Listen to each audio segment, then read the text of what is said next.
Argentina এবং France যখন Olympic ফুটবলে নকআউট পর্বের ম্যাচে মুখোমুখি হচ্ছে, তাও আবার ফ্রান্সেই বোর্দোতে এই দুই দল একে অন্যের মুখোমুখি। নকআউট পর্বের ম্যাচ, যে দলটা জিতে যাবে তারা চলে যাবে সেমিফাইনালে, অর্থাৎ অলিম্পিকে পদক পাওয়ার একটা সম্ভাবনা তাদের বাড়বে। এই ম্যাচ ঘিরে অনেক রকম মাত্রা যোগ হয়েছে। একে তো বিশ্বকাপের ফাইনাল যেটা বললেন, দুর্দান্ত একটা ফাইনাল আমরা দেখেছিলাম, যদিও এটা অলিম্পিক ফুটবল, এর সঙ্গে ওর আসলে আদতে কোনো মিল নাই, কিন্তু যে রোমাঞ্চটা তৈরি হয়েছে, একপাশে দেখুন হাভিয়ের মাস্টেরানো যখন আর্জেন্টিনার কোচ, তার অন্য পাশে প্রতিপক্ষ ডাগ আউটে থাকছেন কে? থিয়েরি অরি। দুই লেজেন্ডকে আমরা দেখতে পাবো ডাগ আউটে। এই খেলাটা বা এই ম্যাচটা কোনো দিক থেকে মাঠের খেলা ছাপিয়ে কোথাও কোথাও বোধহয় ডাগ আউটেরও খেলা। মাস্টেরানোকে অলিম্পিক দলের দায়িত্ব আগেই দেওয়া হয়েছিল, থিয়েরি অরি সেই দায়িত্বটাও বুঝে পেয়েছিলেন। দুজনই বেশ খানিকটা সময় পেয়েছেন এই অলিম্পিক ফুটবল দলটাকে নিয়ে কাজ করার।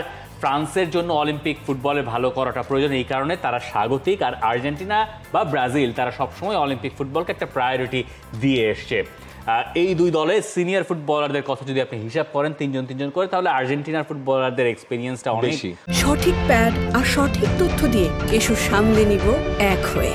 মোনালিসা স্যানিটারি ন্যাপকিন অনেক বেশি ফ্রান্সের তুলনায়, কিন্তু ফ্রান্স আবার হোস্ট টিম। আর এই আর্জেন্টিনা ফ্রান্সে রীতিমতো এখন শত্রুতে পরিণত হয়েছে, তাই না?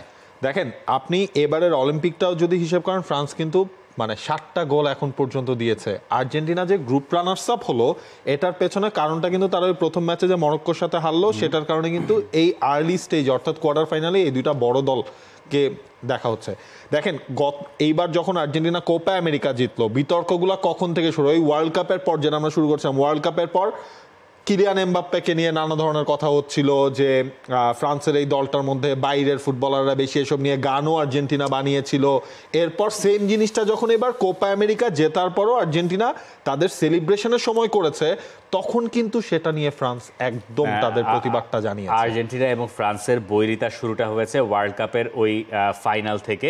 ওয়ার্ল্ড কাপের ফাইনালটা শেষ হলো, লিওনেল মেসি ফিরে গেলেন পিএসজিতে, এবং তারপরে প্যারিসের অনেক ফ্যানদের একটা অংশ মোটামুটি লিওনেল মেসি সেই ব্যাপারটাকে ওই অর্থে উদযাপন করেন নাই, যেটা আন্ডারস্ট্যান্ডেবল।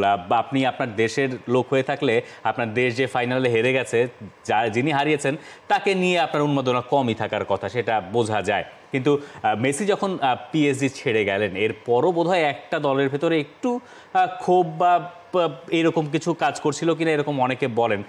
এরপরে যখন এই কোপা আমেরিকাটা আসলো, ওই সময়টায় বোধহয় ব্যাপারটা আরও একটু বেশি উত্তাপ ছড়ালো, যখন আর্জেন্টিনা কোপা আমেরিকা জেতার পরে যে গানটা তুললো, যেখানে ফ্রান্সকে টেনে আনলো যে কোপা আমেরিকায় ফ্রান্স খেলে না, তাই না? আবার কিলিয়ান এমবাপ্পের ওই কথাটা আর্জেন্টিনার লোকজনের ভালো লাগে নাই। দুটো কথা, তার একটা হচ্ছে বিশ্বকাপের আগে তিনি বলেছিলেন যে ইউরোপের দেশগুলোর বিশ্বকাপ জেতার সম্ভাবনা বেশি, লাতিন আমেরিকা এখন আর ঠিক আগের মতো অবস্থানে নাই। এই কথাটা আর্জেন্টিনায় প্রচণ্ড আলোচনা সমালোচনার সৃষ্টি করেছিল। এরপরে তো আর্জেন্টিনা বিশ্বকাপ জিততো সেই ফ্রান্সকে হারিয়েই। এরপরে যখন এই কোপা আমেরিকার এই সময়টায়, কোপা ইউরোর আগে, কিলিয়ান এমবাপ্পে বললেন যে তার কাছে মনে হয় নাকি ওয়ার্ল্ড কাপ জেতার চেয়েও বোধহয় ইউরো জেতা কোথাও কঠিন, তিনি ওয়ার্ল্ড কাপ উইনার। কিন্তু সমস্যা যেটা হয়েছে যে এই কথাটাও আর্জেন্টিনার লোকজন ভালোভাবে নেবেন কেন? কারণ তাদের দল বিশ্ব চ্যাম্পিয়ন, এবং এরকম কথা যখন বলা হবে, উটকো কথা, তখন এর তো আসলে কোনো যুক্তি দাঁড়ায় না। এই জিনিসটার ভেতরে আগুনে ঘি ঢালার মতো এনজো ফার্নান্দেজের গানটা বা আর্জেন্টিনার ওই গানটা, আর্জেন্টিনা টেনে আনলো ফ্রান্সের গানটা, সম্ভবত এমবাপ্পেকে খানিকটা খোঁচা মারার জন্য হতে পারে।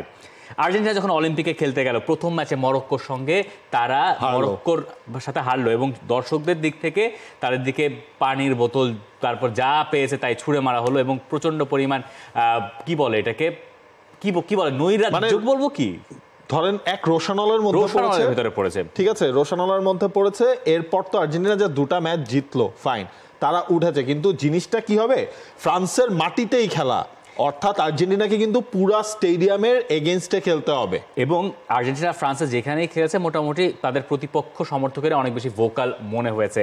আর্জেন্টিনার যে দলটা রাগবি টিম যেটা গেছে প্যারিসে খেলছে, এই মুহূর্তে অলিম্পিকে অংশ নিয়েছে যারা, তারাও ঠিক একই রকম ট্রিটমেন্ট পেয়েছে।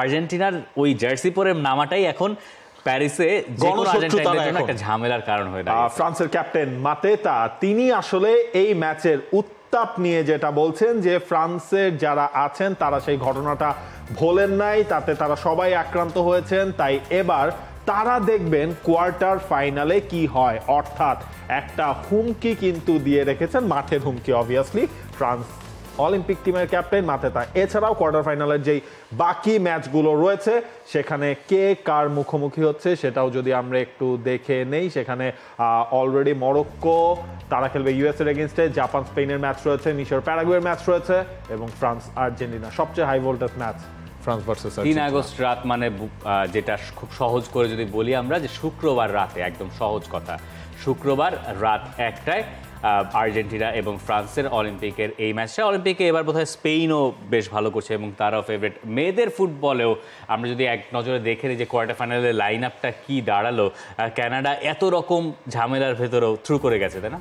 কানাডা থ্রু করে গেছে এবং USA Japan, Spain Colombia, Canada Germany, France Brazil. Brazil কিন্তু সেরা তৃতীয় দল হয়ে উঠেছে। একটা সময় মনে হচ্ছিল ব্রাজিল তারা হয়তোবা যেতে পারবে না, তবে শেষ পর্যন্ত ব্রাজিল এবং কলম্বিয়া এই দুটা দেশ তৃতীয় হয়ে উঠেছে। গ্রুপ ছিল 3টা, 3 দুগুণা 6, গ্রুপ চ্যাম্পিয়ন এবং রানার্স আপ, এবং সেরা দুটা তৃতীয় দল সেখানে এসেছে। তবে কানাডা তারা আসলে পুরো নজরটা কেড়েছে drone কেলেঙ্কারিতে।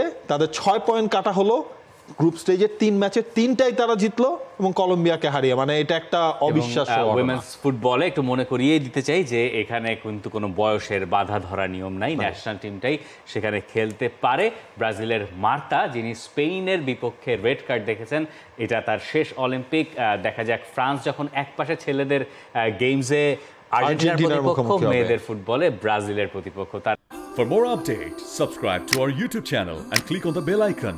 Follow us on Facebook and Instagram. Download T-Sports app to enjoy exciting games and highlights. Visit tsports.com.